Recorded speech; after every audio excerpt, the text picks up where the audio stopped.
How can one figure out that these are the symptoms of having a cardiac arrest so that Well, no, the cardiac arrest you won't know this because if someone's having a cardiac arrest, they'll pass out.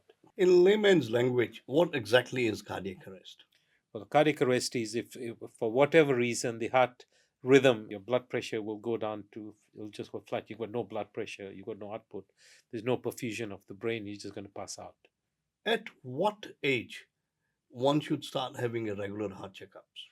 It depends on from person to person. If someone has a very strong family history, if you said to me, I've got a brother who had a heart attack at 40, and I've had a sister who had a stent at 35 or something, well, then they should be checked very early.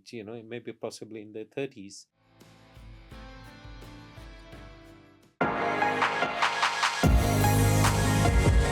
Voice aajKal, our medium, your message. Good day, everyone. My name is Navneet Anand from aajKal. Our medium, your message. Today, here in studio, I have got Dr. Anil Aggarwala, a specialist with the heart disease and cardiologist since 1991. Mr. Aggarwala, welcome to the show. Thank you, Navneet. Nice to be here. You've been seeing patient for these Yes. many number of years, almost every day, Yes. number of patients that you come across. Yes. What is the most common heart disease?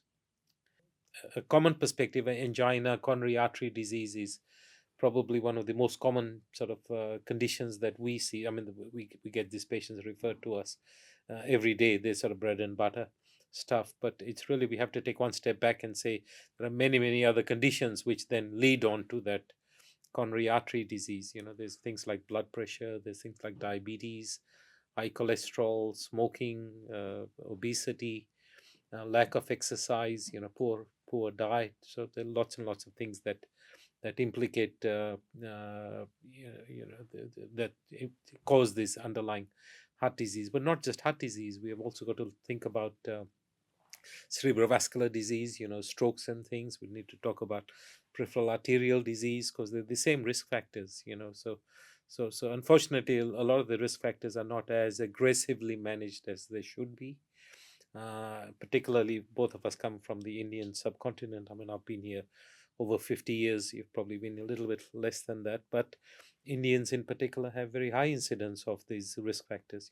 Diabetes is much, much higher in Indians compared to the Western population. Cholesterol is not very good. Even in the Western population, mind you, the cholesterol is a problem. Although, to be frank, in the last 20-25 years, we are making major inroads. Cholesterol is certainly, the management of cholesterol is becoming much more aggressive.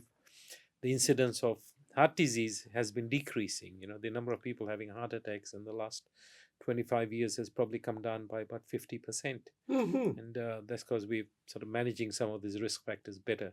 But there's a lot more to do. Obviously, people get complacent, and the diet in particular needs to be tackled. Obesity needs to be tackled. Diabetes, unfortunately, is going up. And part of that is to do with the lack of exercise and obesity. Or the food habits as well? Uh, the food habits more in that the food habits cause weight gain, and the weight gain then predisposes to diabetes. The food is important as far as cholesterols are concerned. It is important as far as blood pressure is concerned, because a lot of these foods we eat are very high in salt, and the salt tends to push up your blood pressure. Oh, you were talking about the cholesterol. Yes. Can this be reversed as well? Look, first of all, I mean, there's a lot of people who have high cholesterol, and then we have to, figure out how much of this is diet related, because a lot of it is familial. It's hereditary. So the diet is important, but the important fact is the diet only makes a difference of about 10% in terms of bringing your Okay. cholesterol down. So I have lots and lots of patients who say cholesterol might be 7 total cholesterol, and you talk to them about going on to medication. The perception always, oh, no, no, no, doc, I'll get this down to less than 5 by just watching my diet. It's not going to happen. 10% is about the maximum. Maybe in the rare individual you might get sort of 15%, but 10% is about the average. Whereas the medications, depending on dosing and all that, can bring it down anywhere from about 30% up to about 55, 56%. So the major bang for your buck is still going to be with the medication.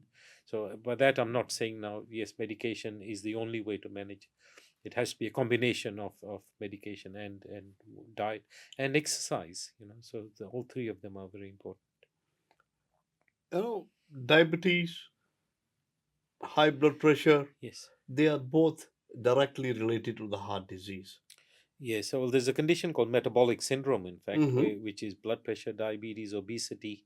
So it's a constellation of conditions, and all these things predispose you to get heart problems. But there are other things that cause heart issues as well. Family history I talked about, age, getting older means The you're wear going to be and at higher tear. risk. Well, as you get older, we all have higher incidence of developing heart disease. Once you get into your 80s, for example, maybe if I'd have to hazard a guess, 20-30% of people will have significant coronary artery disease. By that, I mean, over 80, 80-90% of people will have some degree of atherosclerosis. But in terms of is it clinically significant, causing symptoms and things like that, it's probably still 20-30%, I would suspect. So when we say some of the conditions are hereditary, Yes, we try to manage it with the medicines. yes. Can that be reversed to certain extent as well? Yes. Look, cholesterol, by lowering cholesterol, there is some evidence, but aggressive lowering of cholesterol, you can get some regression of atherosclerosis. But a 90% blockage is not going to become a Hmm. 50% blockage. It just doesn't happen. 90% might become 85%. At the end of the day, it's not the severity of that blockage. Well, first of all, a blockage in an artery in a heart has to be more than 70% on average before it'll start causing symptoms or before it'll start showing up on a stress test. So if you've got a 50% blockage as you sit there and I've got a 50% blockage, it's not going to cause any symptoms. It's not going to show up on a stress test. So there's a lot of people out there who have blockages, they don't know they have them. So, and it is a fallacy to think that it is always the 90% blockages or the 80% blockages which cause heart attacks. A 10-20% blockage can cause a heart attack. And you hear stories of people on the squash courts, young people on squash courts, who are pushing themselves, and right at the end, they have chest pain, they have a heart attack. Some of them don't make it during that, and that's plaque rupture. So they can have a mild blockage in an artery. They're pushing themselves beyond their capacity. They get a little plaque rupture that releases some chemicals into the bloodstream. You get a blood clot, it blocks off the artery, you have a heart attack. And if someone's having a heart attack, some of them will not survive because it'll be fatal. So the important thing about managing this thing, particularly with medications, is one of the objectives is to stabilize that plaque. So you can have a 80% blockage, but that might be stable plaque. You could have a 20% blockage, it might be unstable plaque. So the 20% potentially is more dangerous than the 80% in that setting. The difficulty is we don't know how to predict which is stable, which is unstable plaque. So anyone who technically has atherosclerosis, whether it's in the neck or whether it's in the heart or further up in the brain or the legs and all that, they have to have their cholesterol managed aggressively, not just purely to try and slow down the progression of their disease, but also to try and, certainly in the heart setting, to minimize their risk of having a heart attack. Dr. Agrawala, when we talk about the heart attack, that means there is a blockage in one of the arteries, Yes. and then you get into the surgery, you have that stunt inserted in that, and they keep walking back on the street You with the see, there same is way. the thing is, there are a lot of people who have blockages who don't necessarily will go ahead and have a heart attack. Okay. So they may just get symptoms of angina. If you've got an 80% blockage, and then if you're walking up a hill or walking up an incline, you may get chest pain. So that is angina pain, doesn't mean they're having a heart attack. In those settings, then we have to decide, how do we manage this. We manage that. Stenting is not always the answer to that. I mean, if the pain is Because bad, that's a common perception that we all have. yeah. So I mean, if someone is having pain at rest, so we call that unstable angina. So if they're just sitting down, they're not active, and they get pain in the chest. Well, that's a relatively dangerous situation. They're threatening to have a heart attack. I think those patients, certainly one would lean towards going ahead and doing an angiogram, and potentially putting stents in, or considering a bypass, depending on how severe the blockages are. If someone is having just exertional angina, pain with physical activity, but as soon as they stop, it goes away, it's not necessary that they have a stent. It depends on these. If they get it, if they're walking 10 meters, they get pain. Yes, they should have an angiogram. They should be having a stent to relieve their symptoms. This putting in a stent does not mean we're stopping them from having a heart attack. We're just purely relieving their symptoms. So this is again another fallacy. The average person thinks, I'm having chest pain, I've got a 90% blockage, I've had a stent put in, cardiologist has saved my life. It's not true. All we've done is relieve their symptoms. Uh, but in a setting where someone, when we talk about acute coronary syndromes. Okay. So Tell me more about it. that Yeah. that encompasses three conditions. One is where someone's having a heart attack, and that is the scenario you talked about, where someone's having an acute heart attack. They get into hospital, we take them to the cath lab, and if feasible, we try and open up that artery with a balloon and stent, and we're trying to minimize the size of the heart attack. So that is an acute event, and certainly in the last 30-40 years, we've sort of dealt with that pretty well, and that's why there's incidence of heart attacks, things are sort of coming down. The second scenario is where someone has what we call a non-STEMI, it's a non-ST segment elevation myocardial infarct, where they've had some chest pain, they get some ECG changes, the heart enzymes have gone up, so they haven't had a big florid heart attack, but they have had a very tiny heart attack. Okay. So that is the non-STEMIs. The third thing in that constellation is unstable angina. That's where you get some pain in the chest at rest, and you get, but you have no enzyme rise, so there's no real damage to the heart muscle. So all those three conditions usually necessitate having an angiogram. Now you've got to also then take into context what the other comorbidities are. If someone has a lot of health issues, and they've got severe cognitive dysfunction, or they're very frail, and the patient themselves or the family might say, look, we've got just too many health issues, can we just manage this medically? And that's not an unreasonable approach in those patients.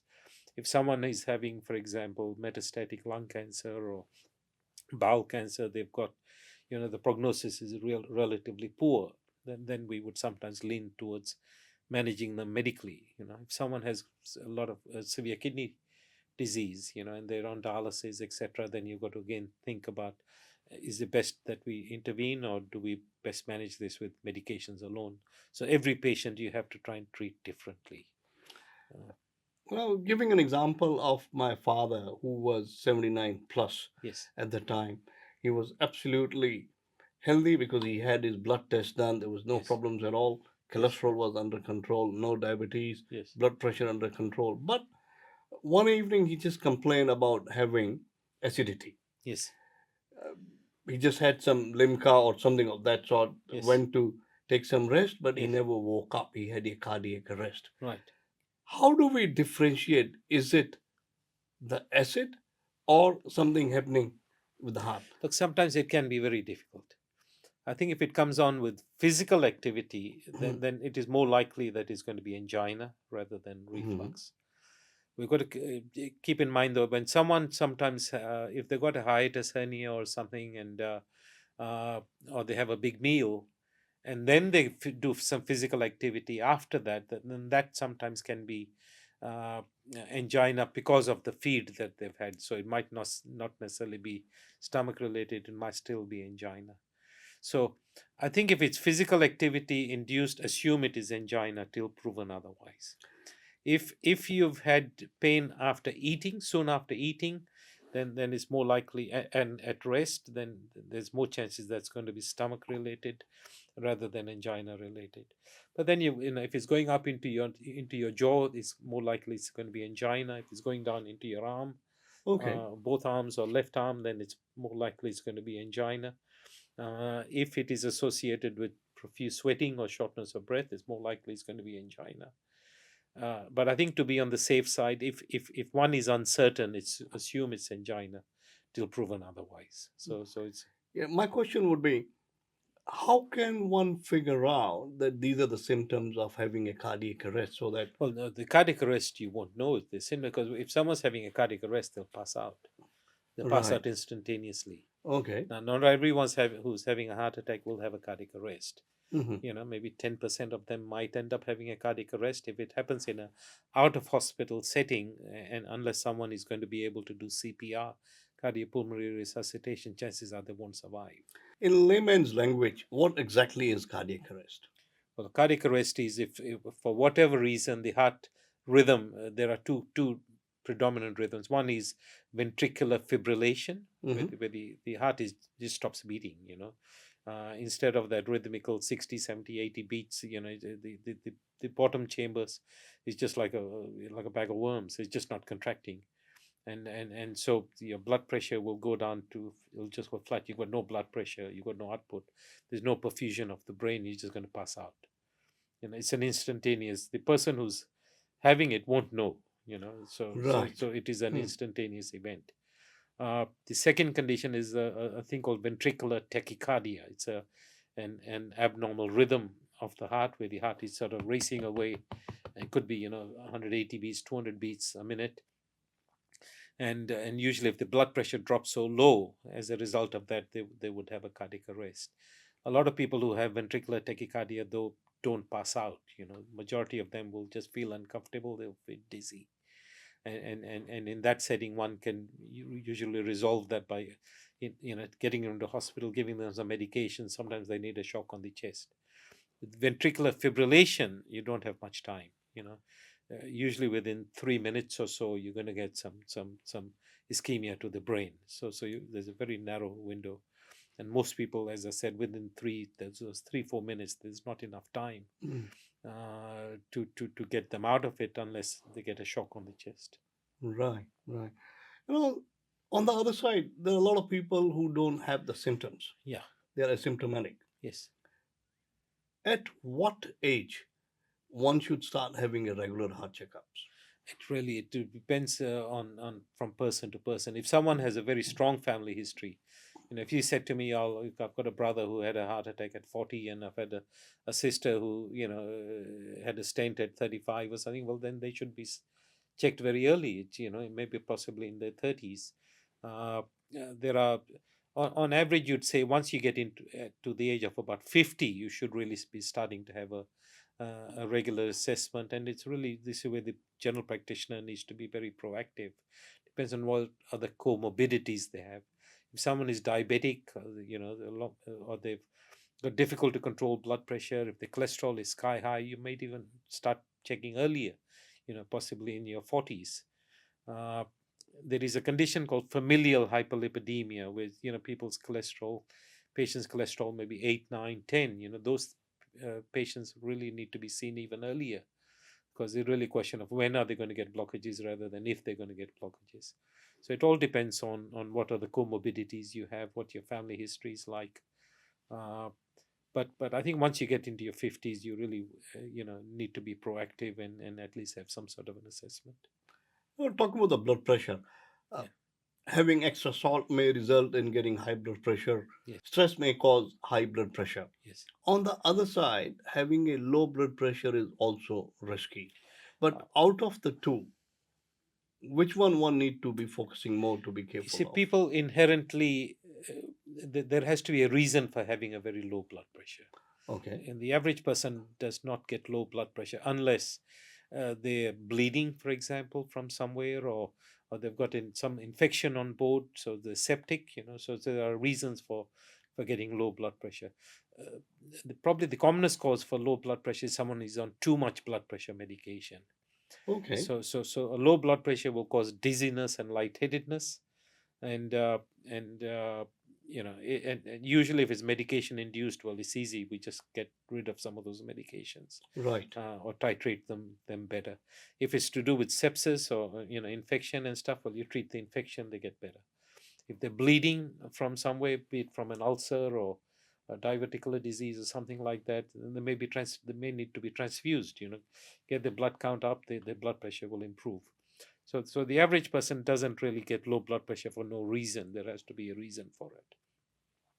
The high blood pressure is very common, but the difficulty with high blood pressure is most people don't know they have high blood pressure. When a lot of patients come in and they talk about headaches and they talk about this, usually blood pressure does not cause headaches Okay. unless it is very high. I know we're talking about 200, 220, 230 millimeters. So when patients' blood pressure is 150, 160, the headache is not a common symptom for that. So the headache quite often is unrelated. It's sinusitis, or it's tension headaches, or it's migraine, or it's neck related problems, arthritis and things like that. So when anyone says, no, I know my blood pressure is high because I've got a headache, is not always true, unless, as I said, it's very, very high blood pressure. You know, talking about blood pressure that affects the heart, talking Yeah. about reflux that affects the heart, talking about diabetes Yeah. that has direct impact on the heart. Looking at the overall situation, controlling diet is one way to do it. Trying to have as less stress one can have is another way to be Yeah. looking at it. But still, there are some of the heart diseases that people don't get to know that they have been having that ailment for number of So look, years. the three big ones as far as the risk factors are blood pressure, cholesterol, four big ones. So blood pressure, diabetes, cholesterol, and smoking. So Right. so they're the four big ones. The weight, yes, it impacts. It's not as important as the blood pressure and smoking and things like that. So yes, it is important to get the weight down, because that'll help get your blood pressure down. It'll improve your diabetes if you've got diabetes, and hopefully by losing weight your cholesterol will come down a little bit because you're watching your diet. But the other four are much, much big risk factors. Family history is very important, but you can't change that. So if you've got family history, then that means you've got to be quite aggressive with all your other risk factors. uh, Managing the blood pressure, well, again, is weight loss, exercise, minimizing your salt intake. And again, I'm not saying no salt. To have no salt in your diet is not feasible. One has to be sensible, and then they have to cut down on the amount of salt that they're having. So no added salt. You need to avoid really salty foods like the sausages and salamis and the bacons and things like that. Again, doesn't mean you don't have it, just have things in moderation. How should people be investigated? Hmm. There is this last few years this concept of calcium scoring. Calcium scoring. So someone has a strong family history, for example, or they've got familial hyperlipidemia, where the cholesterols are really, really high. Then a useful test is the calcium score, coronary artery calcium scoring test. It's a simple CT scan. They measure if there's any deposition of calcium in the walls of the arteries.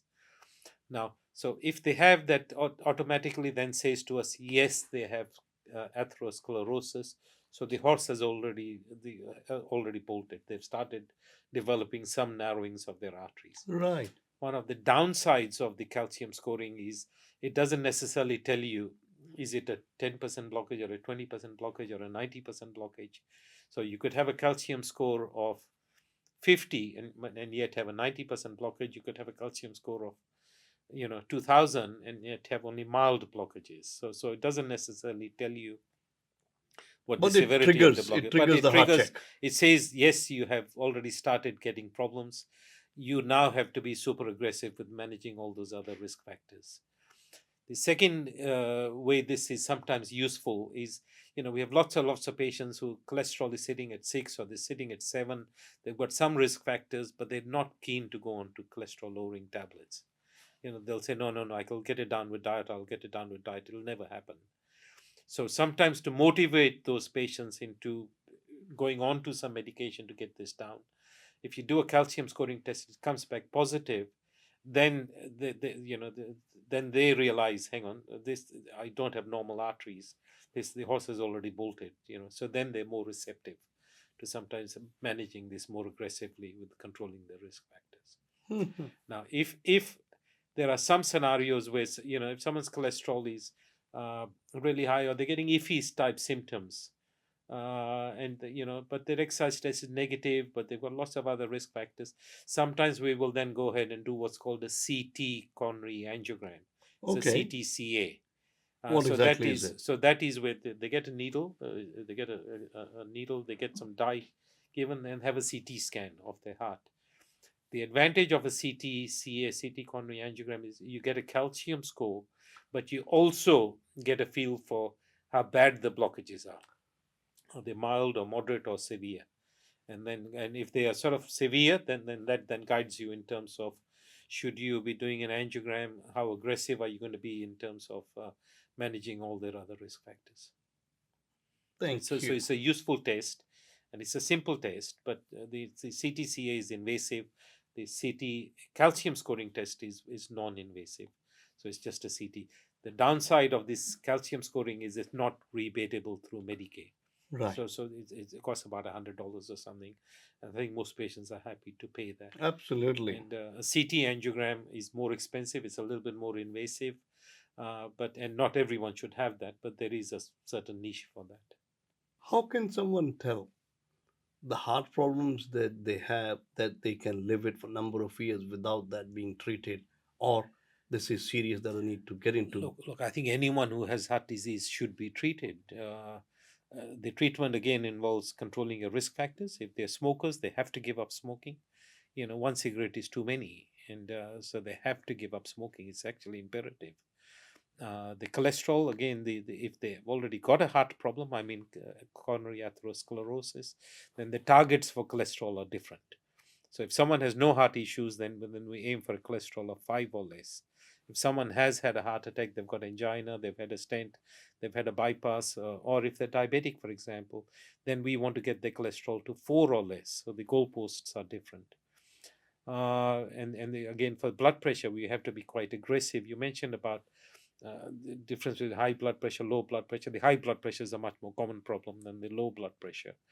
So, but most people with high blood pressure don't know they've got high blood pressures, and that's why it's difficult to treat them, because once you put them on medication, then some of them might get nausea, some might get swelling in the legs, some of them will say I've got a dry cough, and then they're saying I'm feeling a little bit lightheaded. The lightheaded is because they've been used to a blood pressure of 180 over 100 for a long time, and now all of a sudden with medication you've brought it down to 140 over 90, so they're going to feel unwell for a while Mhm. till the body equivalent, they get used to this the newer standard for them. So if once the blood pressure comes down, they feel unwell for a while, then they will start acclimatizing to that. They start feeling good, then all of a sudden they come off the medication, the blood pressure goes up, they start feeling unwell again. So, Oh. so most people with high blood pressure don't know it. When it's low blood pressure, that causes dizziness and lightheadedness. So if we're getting it too low, that is a problem as well. Because they're feeling dizzy, lightheaded, particularly in the elderly. They fall over, they'll fracture the hip, which can be a major problem, or they can crack their skull. Or so we've got to cater for both things. Manage the high, but you can't have it too low either, to the extent that they become symptomatic with it. A GP suggests someone to go and visit his cardiologist. Yeah. He walks into your practice. Mm. You do the stress test. Mm. Then there is a one word that we normally hear it very, very commonly called EF. Ejection fraction. Okay. What Okay. exactly is it? And And what should it be okay. for a normal healthy man? An EF stands for ejection fraction. Mhm. So it's more a measure of the function of the heart muscle. Right. So it's not really to do with coronary artery disease or things like that. If someone's had a heart attack and they have damage to the heart muscle, then their ejection fraction will go down. Right. Okay, so a normal ejection fraction is not 100%. Okay. Normal is between about 55 and say 75. So effectively, if you, as an analogy, if you have a a bag, a balloon full of marbles, so when you squeeze it, so that says say 60 marbles will fall out, and then so the 40 marbles stay there. So that's the ejection fraction is 60%. Okay. The heart can't be empty. The heart always has to have some blood in it. So Right. when the heart is pumping, so when it pumps, it means, say, if the ejection fraction is 60%, means 60% of the blood goes out. 40% is left within the chamber. Then the next heartbeat comes through, the heart fills again, and then 60% goes out, 40% stays back. So when someone has had a heart attack, the ejection fraction, like if it's a small heart attack, it may come down to say 50%. If it's a big heart attack, massive, could come down to 10%. Okay. So how do we improve it? Uh, well, again, depends on if it's a completed heart attack, it may not come back. So So the damage might be permanent. Like if someone, we mentioned about the patients having an acute heart attack, if you take them into the lab, you've opened up the artery, you've put a stent in, so the rejection fraction from 60%, technically maybe 30% at the end of the procedure, but because you've got in very quickly, after some time, some weeks or months, you may find it's actually come back to normal. Or it may have come down to say 50% rather than 30%. So there is some improvement by getting in quickly. There are others who have a delayed presentation. If they've been sitting on it thinking it's indigestion, they haven't got to hospital till 10 hours later or 12 hours later, the damage is done.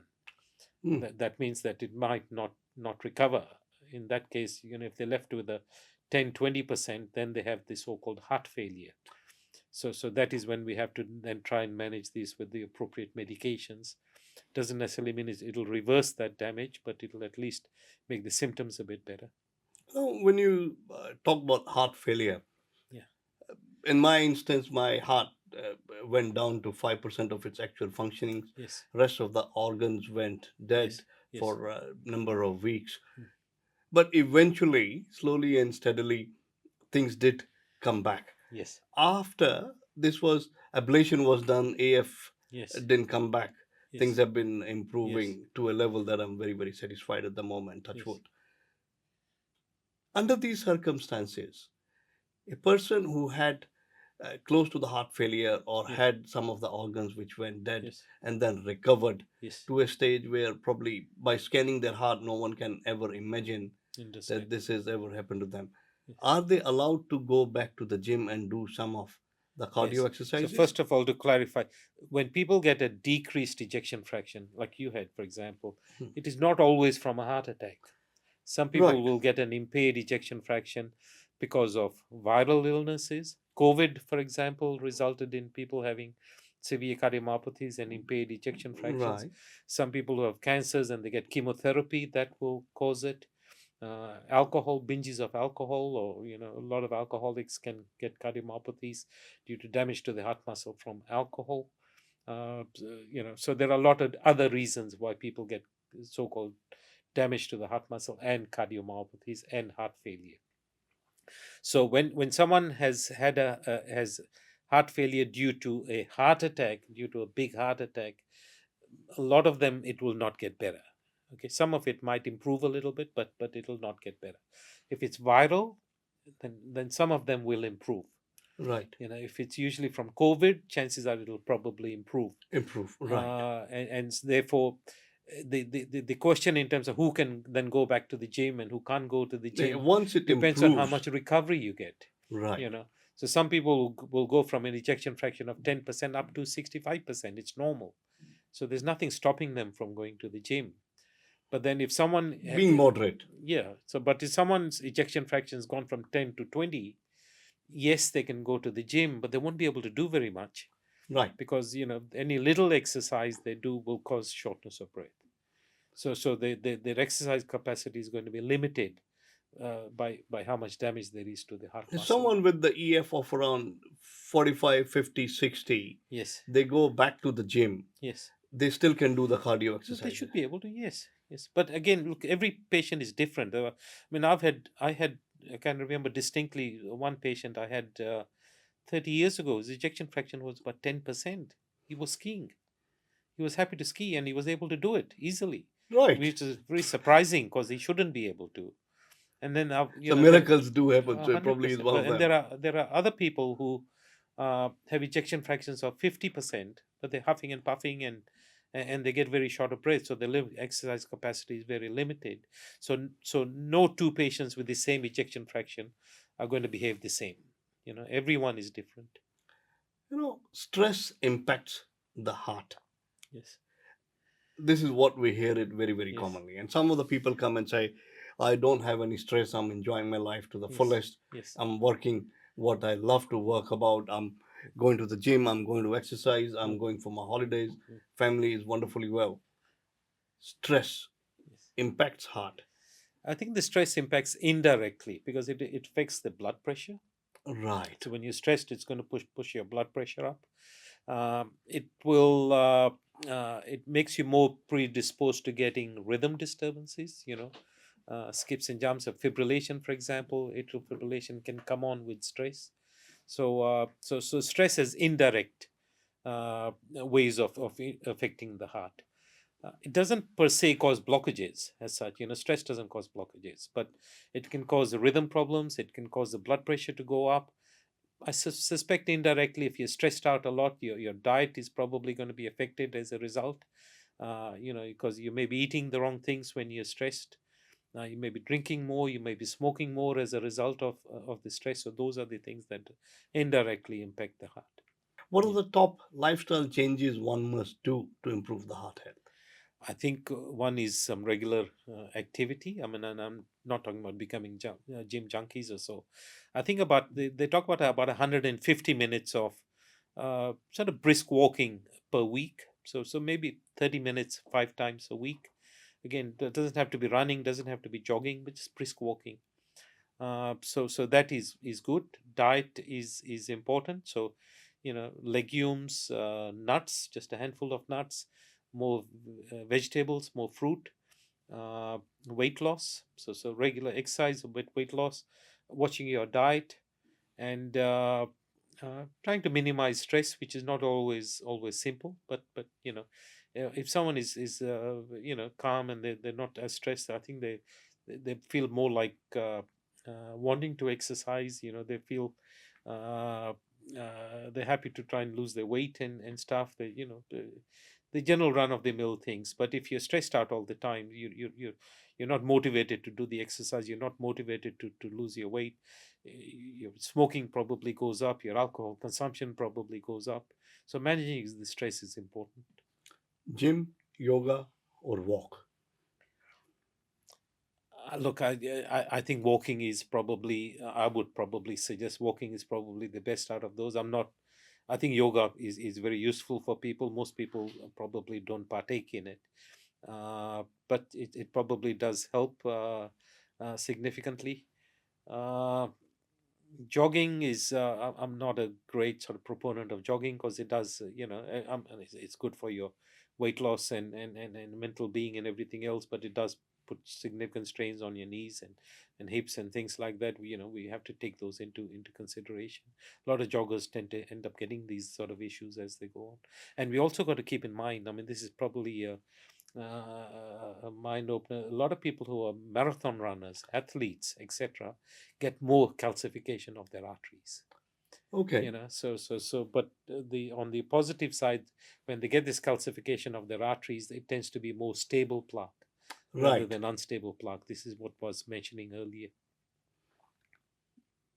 Sleep. Sleep is How very important. important is it to That's very avoid any important. of the cardiovascular diseases? Well, look, I think getting a good 7 8 hours sleep is very important, and then that minimizes your stress in the daytime. You're not tired and lethargic during the daytime. Your blood pressure probably tries help bring your blood pressure down.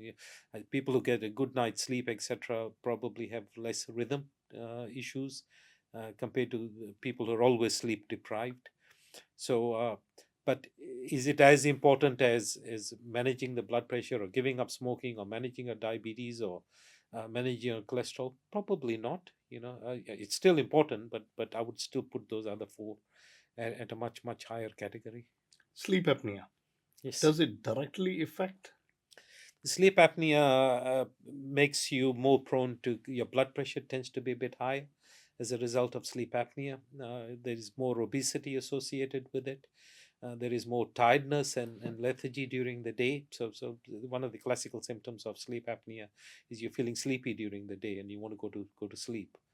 And so managing and sorry, people with sleep apnea are all more prone to get rhythm problems.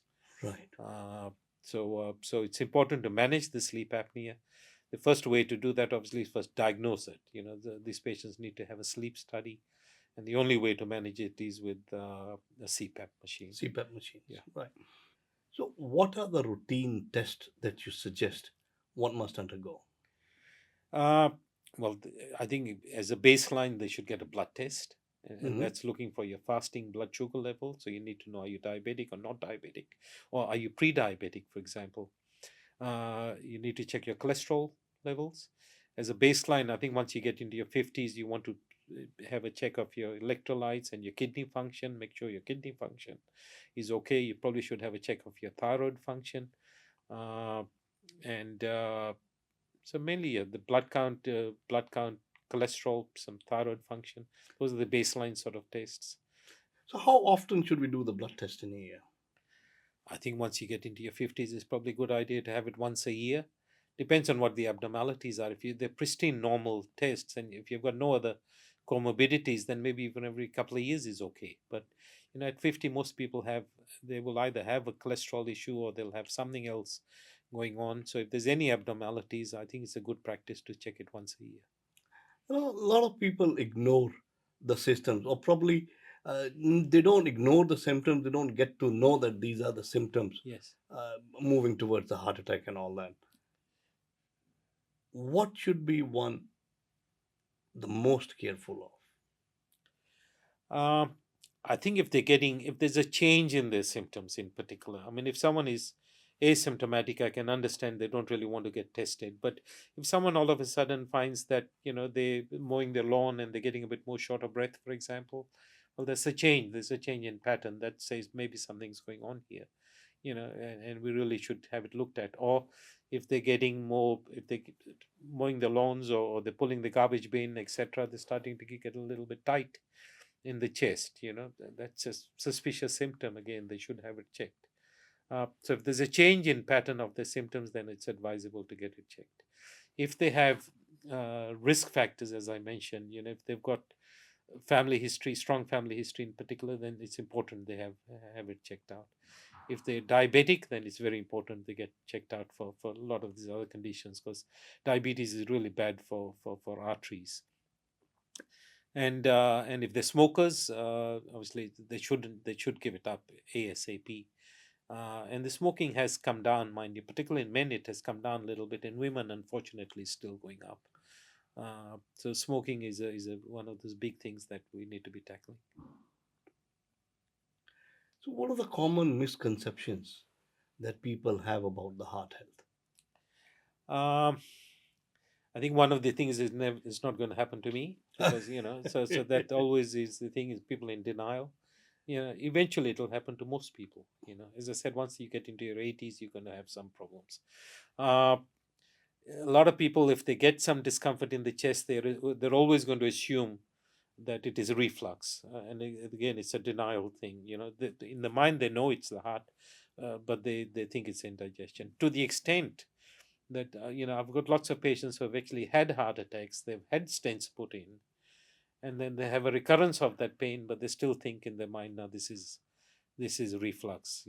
So it's denial to some extent. I think the good policy is, if you're getting discomfort, assume it is the heart till proven otherwise.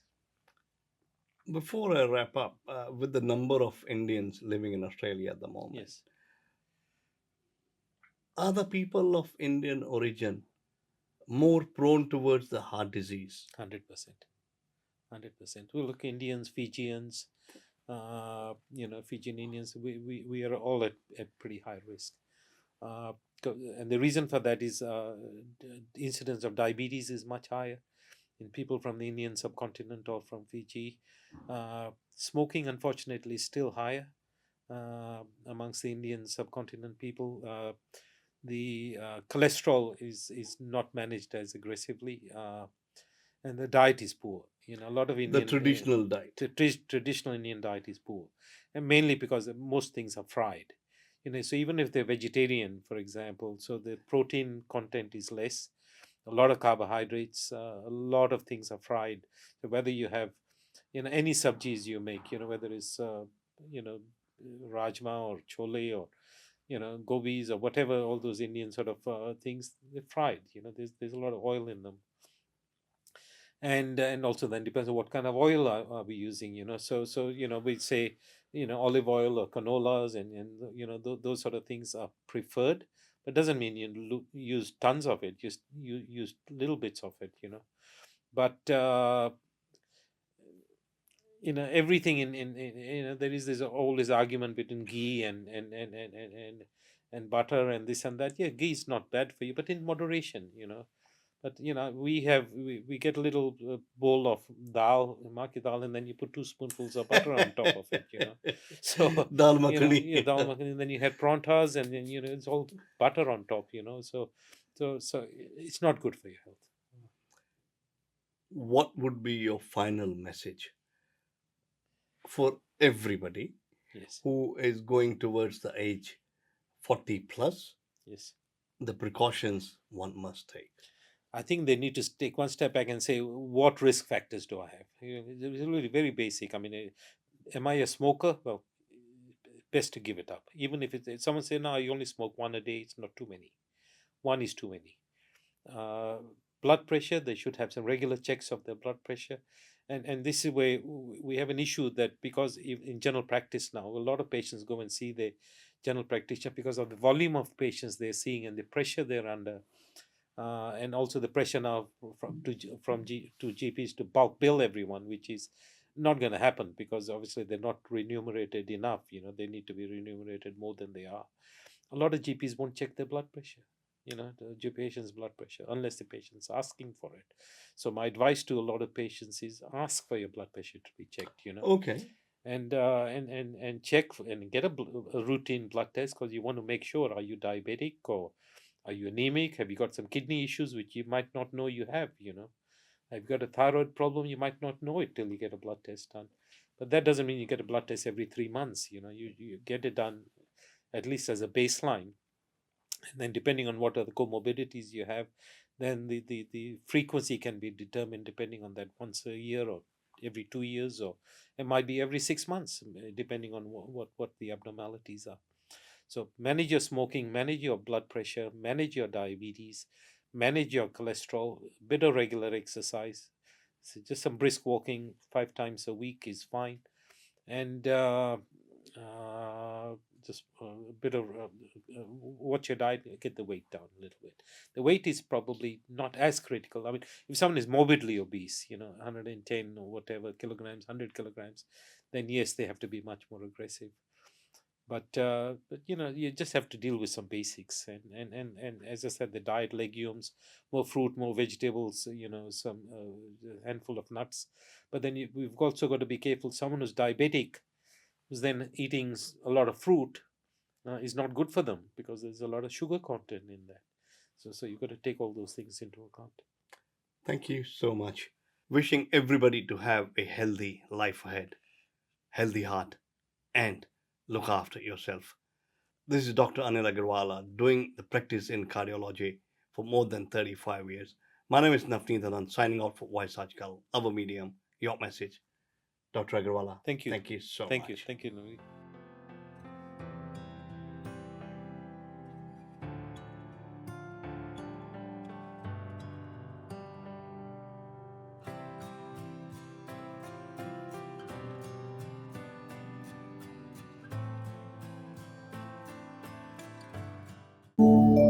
Fiji Times. Be with the times.